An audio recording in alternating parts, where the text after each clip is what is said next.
ভোটের দিন নিহত বিএনপি কর্মী তোফাজ্জল হোসেনের পরিবারের প্রতি সমবেদনা জানাতে সোমবার দুপুরে লালমনিরহাটের রাজপুর খলাইঘাট গ্রামে যান মির্জা ফখরুল ইসলাম আলমগীর সহ জাতীয় ঐক্যফ্রন্টের শীর্ষ নেতারা।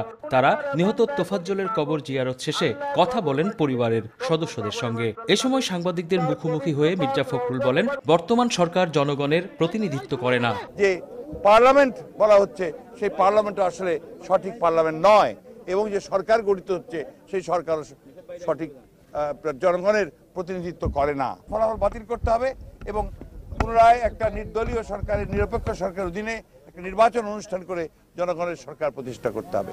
এরপর পাশেই জেলা বিএনপি আয়োজিত প্রতিবাদ সভায় অংশ নেন ঐক্যফ্রন্ট নেতারা। এতে বক্তব্যে মির্জা ফখরুল বলেন, আওয়ামী লীগ এখন জনবিচ্ছিন্ন দলে পরিণত হয়েছে।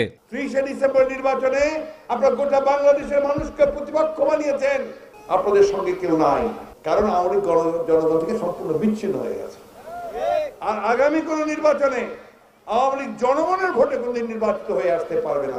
সভায় সরকারের বিভিন্ন কর্মকাণ্ডের সমালোচনা করেন ঐক্যফ্রন্টের অন্য নেতারা। যদি ভোটের অধিকার না আদায় করতে পারেন, বাংলাদেশে শান্তিপূর্ণভাবে কেউই বাস করতে পারবেন না।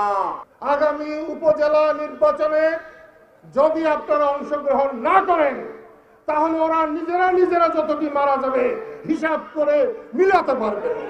জাতীয় ঐক্যফ্রন্টের এই প্রতিনিধি দলে গণফোরামের কোনো নেতা ছিলেন না। এলাকার মানুষ।